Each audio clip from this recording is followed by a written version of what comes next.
주신 하나님 말씀, 로마서 9장 19절에서 29절의 말씀 한 절씩 교독하겠습니다. 혹 내가 내게 말하기를 그러면 하나님이 어찌하여 허물하시느뇨 누가 그 뜻을 대적하느뇨 하리니 이 사람아 내가 위기에 감히 하나님을 힐문하느뇨 지음을 받은 물건이 지은 자에게 어찌 나를 이같이 만들었느냐 말하겠느뇨 토기장이가 진흙한 덩이로 하나는 귀 쓸 그릇을 하나는 천이 쓸 그릇을 만드는 권이 없느냐 만일 하나님이 그 진노를 보이시고 그 능력을 알게 하고자 하사 멸하기로 준비된 진노의 그릇을 오래 참으심으로 관용하시고 또한 영광 받기로 예비하신 바 긍휼의 그릇에 대하여 그 영광의 부요함을 알게 하고자 하셨을지라도 무슨 말 하리요 이 그릇은 우리니 곧 유대인 중에서뿐 아니라 이방인 중에서도 부르신 자니라. 호세아 그래도 이르기를 내가 내 백성 아닌 자를 내 백성이라 사랑치 아니한 자를 사랑한 자라 부르리라. 너희는 내 백성이 아니라 한 그곳에서 저희가 살아계신 하나님의 아들이라 부름을 얻으리라 함과 같으니라.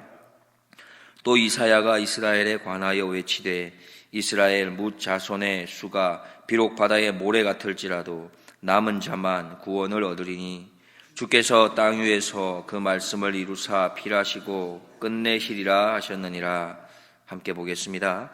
또한 이사야가 미리 말한 바 만일 만군의 주께서 우리에게 씨를 남겨두시지 아니하셨다면 우리가 소돔과 같이 되고 고모라와 같았으리로다 함과 같으니라. 아멘. 우리들은 어저께 새벽에 로마서 9장 1절에서 18절 말씀에서 구원은 오직 하나님의 주권적 선택이라고 했습니다. 특별히 하나님의 특별한 어떠한 특권을 받은 유대인이라 할지라도 모두 다 구원을 얻는 게 아니라 아브라함의 계보 중에서 특별히 오직 이삭을 통해서만 그리고 더 나아가 자신의 선행이 아닌 태중에부터의 하나님의 주권적 선택인 바로 야곱을 통해서 이루어진다고 우리는 들었습니다. 그런데 이러한 바울의 말은 사실 조금 오해를 살 부분들이 있습니다. 모든 것이 하나님의 주권 아래에 있다면 인간은 하나님의 뜻을 거역할 수 없다면 그래서 하나님의 뜻을 거역할 수 없다면 인간의 불순종하는 것까지도 하나님의 주권 아래에 있다고 할 수 있는 것 아닙니까? 만약 그렇다면 인간이 하나님의 말씀에 불순종하는 것에 대한 이 책임을 사람에게 묻는 것은 부당한 것이 아닙니까? 라고 질문할 수 있다는 것입니다. 19절을 보면 혹 내가 내게 말하기를 그러면 하나님이 어찌하여 허물하시느뇨 누가 그 뜻을 대적하느뇨 하리니 여기서 그러면 하나님이 어찌하여 허물하시느뇨 라는 말은 다른 말로 심판하시느뇨 라고 말하는 것입니다. 그렇게 반문할 수 있다라는 것이죠. 무슨 말입니까? 하나님은 우리가 죄 지은 것으로 인해서 허물하시거나 심판하시면 안 되는 거 아닙니까? 라는 말입니다. 이러한 그들의 반문에 바울은 또 단호하게 말합니다. 20절에서 이 사람아 내가 위기에 감히 하나님을 힐문하느뇨 지음을 받은 물건이 지은 자에게 어찌 나를 이같이 만들었느냐 말하겠느뇨 라고 말합니다. 감히 어떻게 하나님을 힐문하느뇨 라는 말 여기서 힐문한다는 말은 어떻게 시비하느냐 어떻게 계속하여 너가 말대꾸를 하느냐 이런 의미로 사용됩니다. 바울은 말하기를 인간은 하나님과 더불어 논쟁하거나 그분의 뜻에 대해서 정당성을 요구할 수 있는 그런 존재 자체가 되지 못한다 말합니다. 이러한 처사는 인간이 자신의 존재를 바르게 인식하지 못하고 자신의 존재론적 위치를 망각하고 혹은 하나님과 동등되는 위치에서 논쟁을 펼치려고 하는 이런 모습은 지금 출발부터가 잘못되었다라는 것이죠. 쉽게 이렇게 생각할 수 있지 않겠습니까? 우리와 개미의 관계에서 개미가 우리를 향해서 투정하고 뭔가 맞지 않다고 막 이렇게 이야기를 한다면 그게 말할 수 있는 위치나 존재에 같은 위치에 서지 못한다라는 것입니다. 그래서 바울은 이어서 이렇게 말합니다.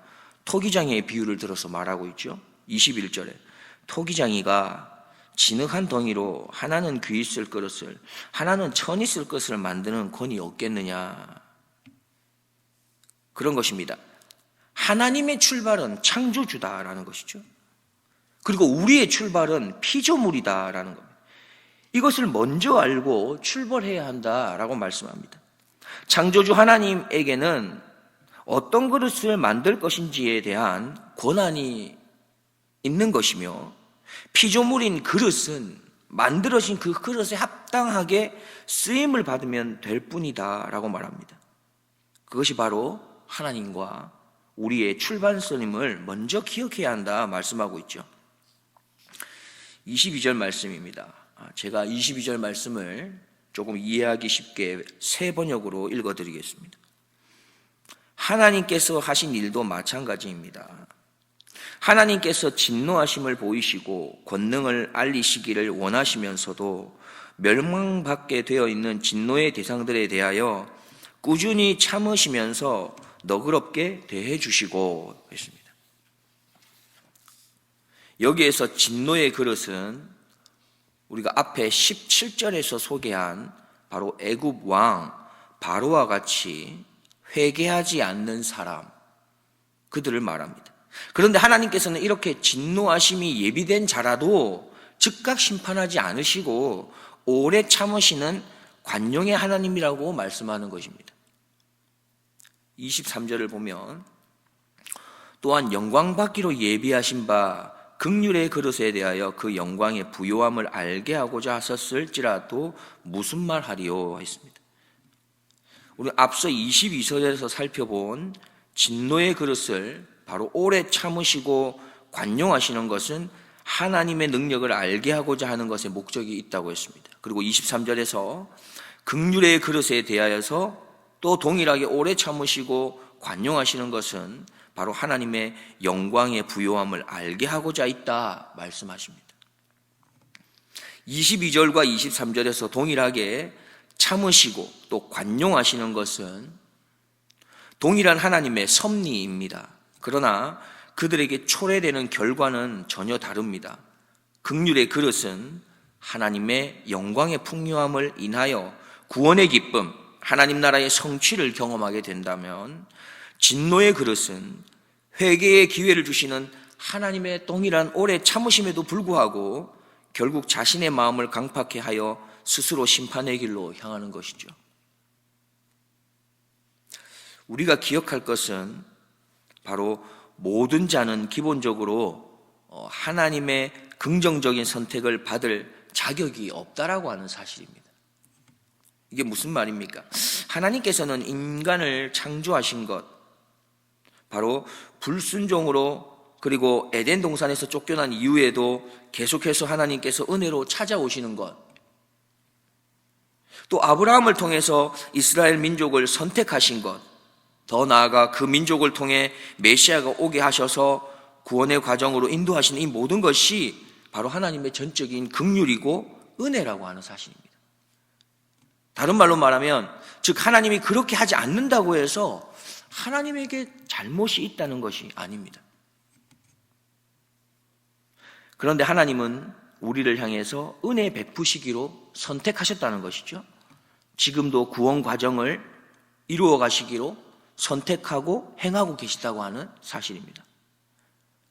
그렇다면 이렇게 우리는 다시금 질문해 볼 수 있겠습니다.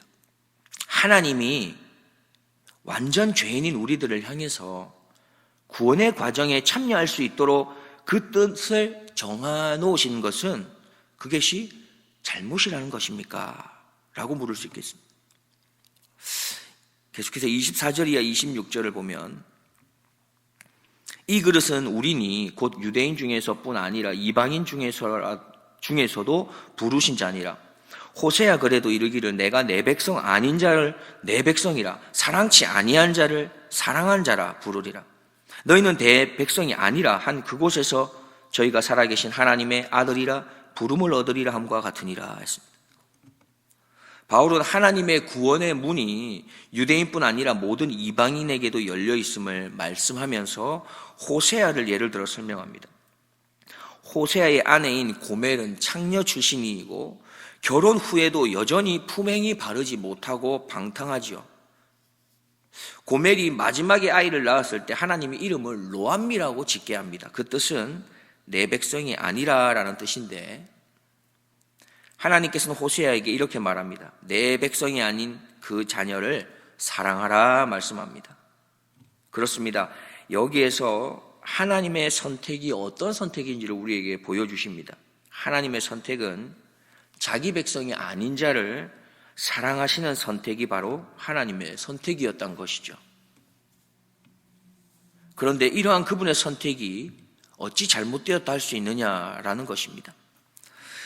끝으로 27절 이하 29절에서 보면은 이 내용은 바로 이사야 10장을 인용한 것인데, 여기서 나오는 남은 자는 그루터기를 말하고 있습니다.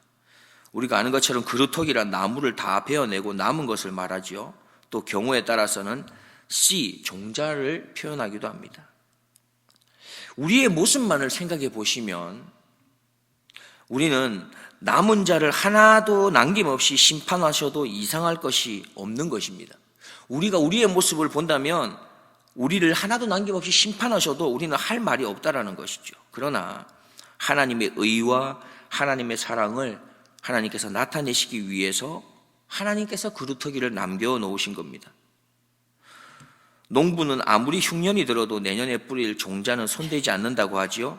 그래야 다음에 수확을 기대할 수 있기 때문입니다. 이같이 모두가 다 죄인이지만 하나님은 자신의 뜻하신 바를 위해서 남은 자를 두신 것이죠. 그리고 이것이 바로 하나님의 공이고 사랑이며 우리에게 베푸신 은혜라는 사실입니다. 하나님께서 만약에 나를 그루터기로 남겨놓으셨다면 그것은 나를 통해서 많은 사람을 구원하시기 위한 그 종자, 씨앗으로 구속하셨다는 사실을 우리는 기억해야 하겠습니다. 그리고 우리는 나의 공로를 찾을 수 없기에 그저 감사할 따름인 것이죠. 말씀을 한번 정리해 보겠습니다. 우리는 하나님이 누구인지를 분명히 알아야 합니다. 그리고 또한 우리는 하나님이 창조주이심을 알아야 합니다. 우리는 하나님이 역사의 주관자로서 역사를 통치 또 다스리고 있음을 알아야 합니다. 무엇보다 하나님께서 죄인인 우리를 얼마나 많이 사랑하고 계신지를 알아야 합니다.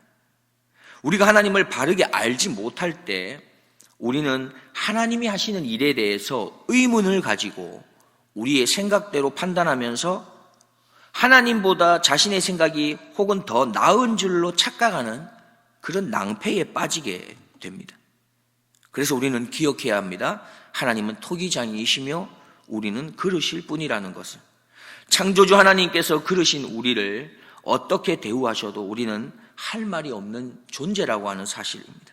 그런데 더 놀라운 것이 있습니다. 그것은 그렇게 보잘것없는 그르신 우리들에게 가장 값진 예수 그리스도를 선물로 주시고 내 안에 계신 예수님 때문에 우리를 진노의 그릇이 아니라 긍휼의 그릇으로 대우해 주시고 계시다는 사실입니다.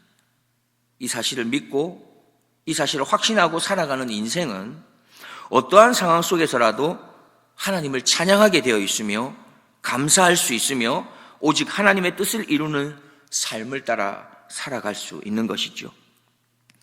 우리가 받은 은혜가 얼마나 큰지를 잊지 아니하고 날마다 감사와 기쁨의 삶, 남은 자로서의 선교에 합당한 삶을 살아낼 수 있는 우리 모든 주님의 백성이 될 수 있기를 주님의 이름으로 축복합니다. 기도하겠습니다. 하나님 아버지 감사합니다. 오늘도 저희들을 어김없이 하나님의 말씀의 자리로 인도하여 주신 하나님의 은혜를 다시 한번 감사드립니다. 하나님, 우리가 하나님이 어떤 분이신지를 말씀을 통해서 더 분명히 알아갈 수 있게 하여 주옵소서. 더불어서 나의 정체성이 어떤 신분의 변화라고 하는 이런 은혜를 받았는지를 바로 깨닫게 하셔서 날마다 감사의 삶을 살아내게 하시고 날마다 받은 은혜를 나누는 그런 그루터기의 삶을 잘 살아낼 수 있도록 은혜 베풀어 주시옵소서. 끊임없이 긍휼과 또한 사랑으로 찾아오시기를 그렇게 기뻐하시는 우리 구주 예수 그리스도의 이름으로 기도드리옵나이다. 아멘.